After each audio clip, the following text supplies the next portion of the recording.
Hey, how's it going, everybody? Josh here with Desert Gardens Homestead. So it is first thing in the morning, Monday morning, and we have gotten quite a bit of rain here over the last day. Actually, for the forecast, the next 2 days look to be pretty wet, which we always welcome here in the arid Sonoran Desert. But I wanted to share with you what I've been doing in regards to my chicken feed.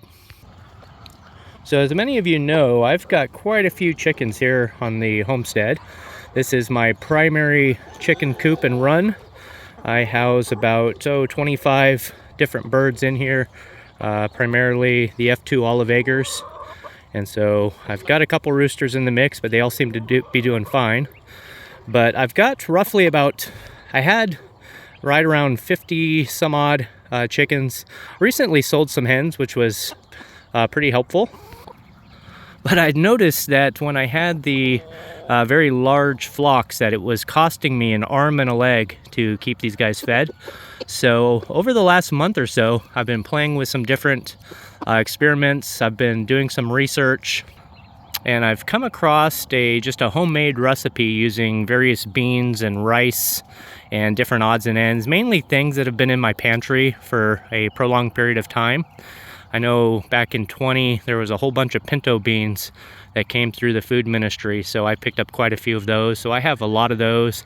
I have some rice where some of the mealy bugs had got into, and also with the mac and cheese where some of the bugs had gotten into the mac and cheese over the course of a few years. So I've been playing with that, and the results have been very excellent, and I've been reducing my feeding cost tremendously. So I just wanted to kind of share that with you today and show you what I'm doing to save some money, cut some corners, and to still keep a very productive flock with many great eggs. And hopefully it'll be a helpful benefit to each and every one of you out there watching.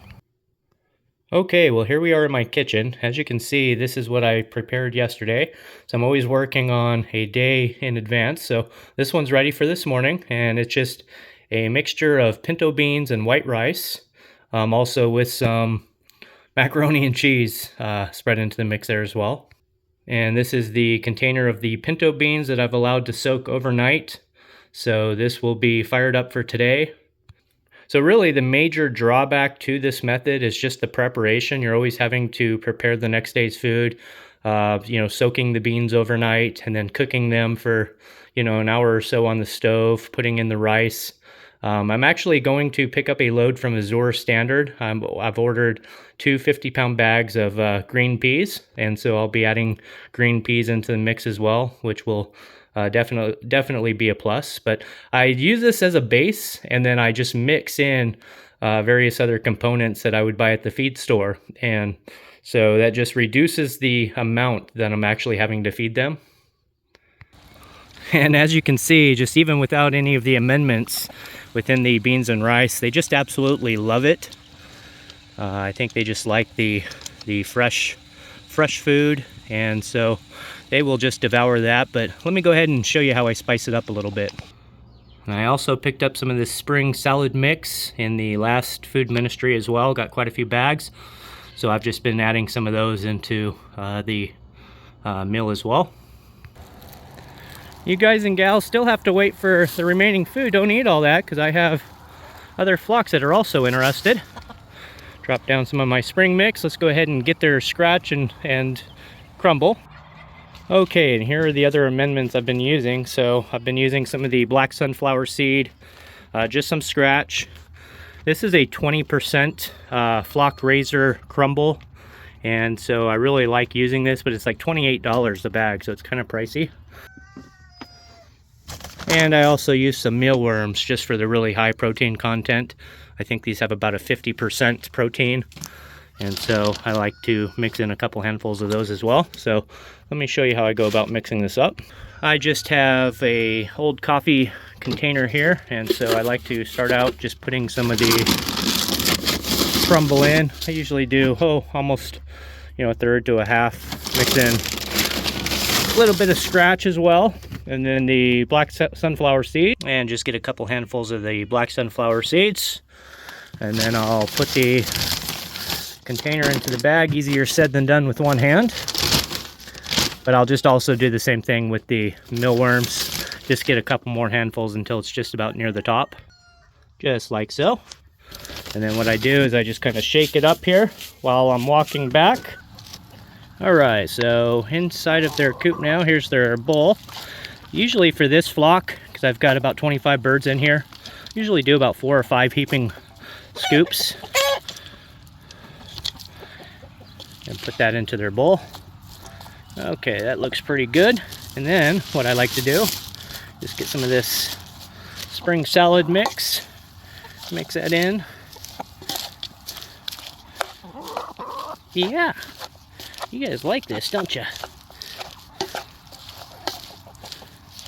All right, now that that's mixed in, let's go ahead and give them what they really like to chew on there. Okay, hold on. Let me mix it in. Watch out, baby. Okay, and this is the finished product.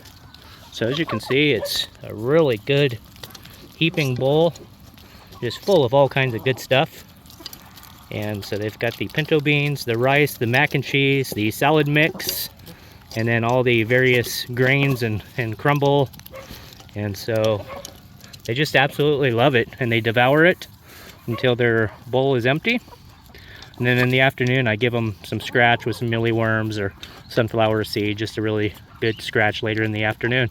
And that saved me tremendously in my feed bill. I used to spend, $75 give or take every couple weeks. And, I think it's been over a month since I've had to last purchase feed. I'm not sure if you were to price it out, if you had to go buy rice and beans right now in bulk. I know last time I checked, a 20-pound bag of pinto beans was probably about $20, give or take. And 20-pound bag of rice was about $10. So I use about 2.5 pounds of pinto beans per run, but that's feeding, upwards of 40 some odd chicken. I've also got a flock of turkey that I'm doing this with as well. I've got 8 turkeys, which they eat a lot. I think my 8 turkeys eat as much as, these 25 birds here. And so, you would do it accordingly. But if you had a smaller flock size, this would definitely be more cost effective than it would be to just feed them, crumble and scratch and all that good stuff. Just to supplement, the primary base of their food with pinto beans or just any kind of bean, northern bean, it doesn't matter, just as long as it's got a good protein content. And then add some rice and other fillers into it for the carbs, and just get some goodies in there, like with the leaf. And I feed them a lot of fruit scraps and just fruit from the yard. And so I just try to supplement their feed as much as possible. And I've tremendously seen a difference in the amount of feed that I'm actually having to use for these guys. And so Azura Standard, you can get some pretty good amendments there as well. I've got some, besides the whole peas, I'm also picking up some chick wheat, which I'll be adding in as well. And so, and that was pretty cost effective. I think, a 30 or 40 pound bag was like $12. So if you do that and you just supplement their crumble and their scratch, you'll see a sizable difference.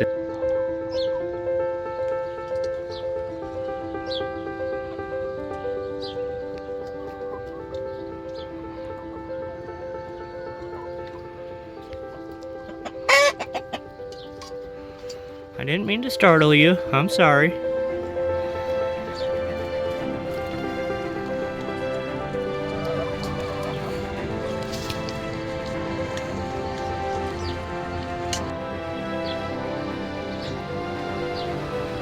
I couldn't let you guys go without checking out the turkeys here. These are Bourbon Reds. Very hungry birds. Let me show you how I go about feeding them here. They get pretty much all the leftovers. Okay, now that I've got the base in there, I'm going to go ahead and add in the salad mix. And just give it a nice quick stir here for them. Okay. And we'll go ahead and add the remaining bit of this. And let's give it another stir.